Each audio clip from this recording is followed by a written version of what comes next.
when you choose to feel a different emotion, or do something differently, or respond to a situation in a different way, your brain actually creates a new pathway that is never created before.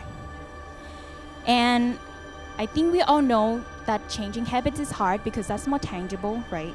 But what I want you to think about is in terms of soft skills, right? Like patience, calmness, acceptance, understanding, letting go, positive thinking, gratitude. These are the things that you also have to practice and cultivate, because that you're not just going to have them overnight. And I think the first moment that I really learned this, that I need to cultivate these soft skills, was when I was a kid, again, with my dad. And whenever I wanted a toy when I was a kid, my dad never gave me the toy that I wanted right away, even though he had the toys in his hand. And he was like, no, I'm not going to give you right away, because I want you to practice being patient.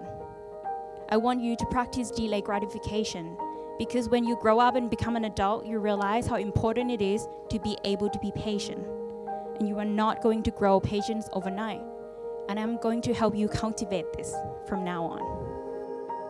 I could choose to look at the situation in two ways, right? Like first, I could be either upset and frustrated about it, like why are you yelling, why are you upset? Or I could choose to see it as an opportunity to build my patience and build my mental strength and learn to deal with difficult people. When I choose to look at a situation in a different way, then my feeling about it also changes. And that's just fascinating, isn't it? If you're always upset when the train is late, how about you see it as an opportunity to learn to be calm? And you practice that. And when you keep practicing that, you know, that calmness pathway in your brain becomes stronger. And when bigger things in life hit you, it's easier for you to deal with it because you've already built that. Now, here's the question for you, okay? I want you guys to just think for a minute about something in life that often upset you,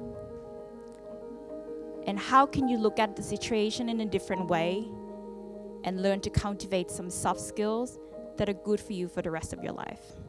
Sometimes we don't really know who we are or how we are until we have to deal with people who are different from us. And we can choose to be upset and annoyed, or we can choose to see the differences and understand and reframe the way we think about it and realize that the only thing we can really control is how we look at it. Be mindful of the environment that you put yourself in. Even though you don't want to pick something up, your brain actually subconsciously pick them up. You know, so be mindful, you know, what kind of beliefs do you want to have? What kind of mindset do you want to adopt? What kind of values do you want to enhance in your life? And try to surround yourself with people who possess these things. When you're meditating and you're forcing yourself to focus on your breathing, you're practicing being focused. Then when you keep practicing it, it becomes easier to focus on things that you want to do. It becomes easier to eliminate unwanted thoughts.